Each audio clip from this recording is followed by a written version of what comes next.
ఈ బిజినెస్ ఏదైనా మీ ఊర్లో ప్రమోషన్ చేయాలంటే అది సుమన్ టీవీతోనే సాధ్యం. ఇప్పుడే సంప్రదించండి.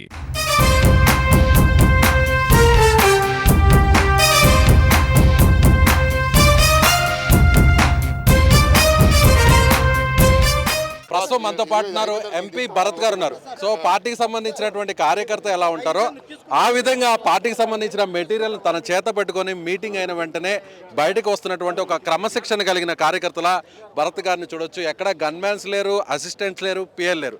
చాలా సింపుల్గా ఉంటారు. ఒక పెద్ద కుటుంబం నుంచి వచ్చారు, అలాగే ఒక పెద్ద కుటుంబానికి సంబంధించిన అల్లుడుగా కూడా ఆయన ఉన్నారు. ఆయన కూడా చాలా సింపుల్గా ఉంటారు. భరత్ గారితో మాట్లాడదాం. నమస్తే భరత్ గారు. నమస్కారం. ఎలా జరిగింది? మళ్ళీ తిరిగి చంద్రబాబు గారిని అధ్యక్షుడిగా ఎన్నుకున్నారు. సో అందరిలో కూడా కేడర్లో ఒక మంచి ఉత్సాహం కనిపిస్తుంది అనుకోవచ్చు. ఇది 2023లో మేము కలిసామండి. మామూలుగా ఎలక్షన్ కమిషన్ ప్రకారం ప్రతి 2 సంవత్సరాలు ఎలక్షన్స్ కండక్ట్ చేయాలి. ఒక పార్టీ మంచి డైరెక్షన్లో వెళ్తున్నప్పుడు పార్టీలో ఉన్న నాయకులు, కార్యకర్తలందరూ కూడా అదే నాయకత్వంలో కంటిన్యూ అవ్వాలనే ఆలోచన ఉంటుంది. కానీ చాలా పార్టీస్లో ఈ ప్రక్రియ ఓపెన్గా చేయరు. మీరు వైసీపీ ఉదాహరణగా తీసుకోండి.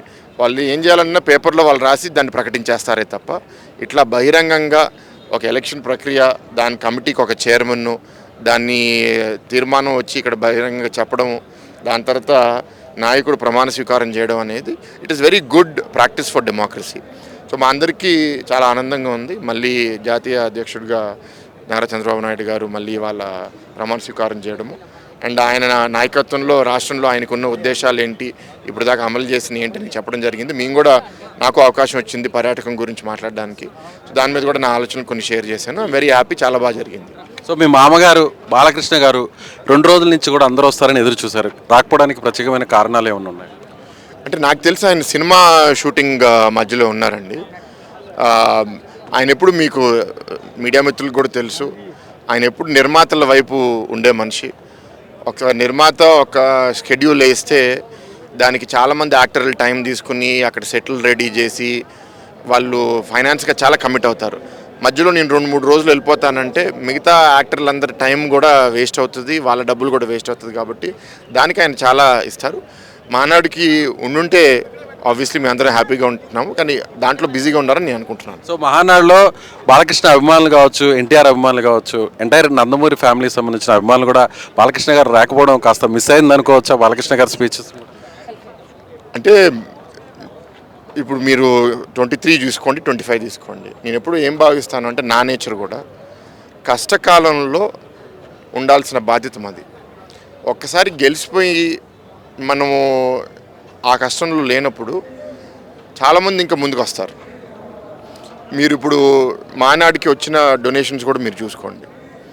2023లో మానాడికి డొనేషన్స్ ఎట్లా వచ్చినాయి, ఇవాళ ఎంత వచ్చినాయి? నాకు తెలిసి మాకు ఆల్మోస్ట్ ఒక 50 to 75% ఎక్కువ వచ్చినాయి. ఎందుకు?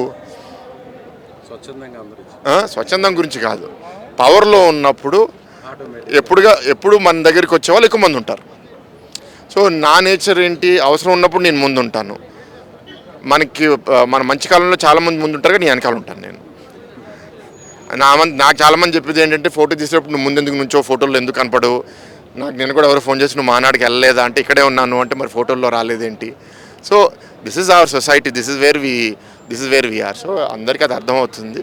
పార్టీకి అవసరం ఉన్నప్పుడు బాలయ్య బాబు ఎక్కడ ఉంటాడు, ఏం చేస్తాడు అనేది అందరికీ తెలుసు. అది ఏం పెద్ద లేదు. కానీ ఎస్, ఎప్పుడైనా సరే మనకి ఇష్టమైన ఒక మనిషి మన ముందుంటే ఆ ఇచ్చే ఎనర్జీ వేరే. ఇవాళ డెఫినెట్గా మిస్ అవుతారు, but I don't see it as a serious issue. ఇంకా మనకి ప్రతి సంవత్సరం మనకి మహానాడు ఉండబోతుంది కాబట్టి ఇంకో 3 మహానాడులు జరుగుతాయి. సో మీ బ్రదర్ లోకేష్ గారిని వర్కింగ్ ప్రెసిడెంట్ చేస్తారని అందరూ కూడా గత వారం 10 రోజుల నుంచి ఎదురు చూస్తున్నారు. కానీ తీర్మానాలన్నీ కూడా పూర్తయి రేపు బహిరంగ సభలో అలాంటి నిర్ణయాన్ని ఏమైనా ప్రకటించే అవకాశం ఉందా, లేదంటే ఇప్పట్లో ఆ ఛాన్స్ లేదనుకోవచ్చు? అంటే ఈ రూమర్ ఒరిజినేట్ అవడానికి కారణం బహుశా ఏ పార్టీ పదవిలో అయినా సరే 3 సార్లు కన్నా ఉండకూడదు, దాని తర్వాత ఇదే ప్రమోషన్ అన్నా రావాలి, లేకపోతే ఒక అడుగన్నా దిగాలి అనేది అన్నగారు చాలా వేదికలో చెప్పడం జరిగింది. కానీ అదొక సజెషన్. ఆ సజెషన్ ఎవరు అమలు చేయాలి?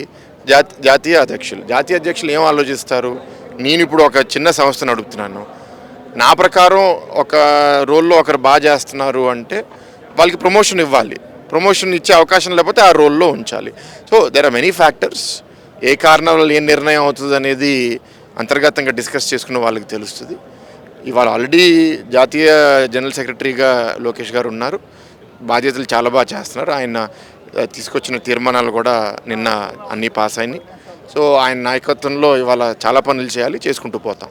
సో ఇప్పటికైతే ఆ నిర్ణయం అయితే ఈ మహానాడులో జరిగే అవకాశం అయితే లేదు. మీరు చెప్పండి. సో ఇంకా మొత్తం కమిటీ అంతా ఫుల్ మహానాడు డెలిగేట్స్తో అయిపోయిన తర్వాత అవుతుందా లేదనేది మీరు విశ్లేషించండి. అందరూ అభిమానులు కూడా ఏమనుకుంటారంటే బహిరంగ సభలో లక్షలాది మంది ఏమన్నా వాళ్ళ మధ్యలో ఏమన్నా ప్రకటించే ఛాన్స్ ఉందేమో అనేటువంటి ఒక కోరిక కూడా ఉంది. నిన్న ఒక మీడియా మిత్రుడితో మాట్లాడుతూ చెప్పాను, నిన్న 24 గంటలు ఆగండి అంటున్నాను. ఇప్పుడు మీకు చెప్తున్నాను, మీరు ఇంకో 24 గంటలు ఆగండి, మీకు తెలుస్తుంది. Right sir, thank you so much. So ఇది ఎంపీ భరత్ గారు చెప్తున్నారు. సో లోకేష్ గారిని అందరూ కూడా వర్కింగ్ ప్రెసిడెంట్ చేస్తారనేటువంటి భావంతో పార్టీ క్యాడర్ కొంతమంది నాయకులు తమ అభిప్రాయాన్ని వ్యక్తం చేసినప్పటికీ కూడా ఇవాళ చంద్రబాబు నాయుడు గారిని తిరిగి మళ్ళీ జాతీయ అధ్యక్షుడిగా, అలాగే లోకేష్ గారిని జాతీయ ప్రధాన కార్యదర్శిగా అందరం కూడా ఎన్నుకున్నాం. ఇప్పటికైతే మాత్రం అలాంటి నిర్ణయం అయితే ఏమి లేదు.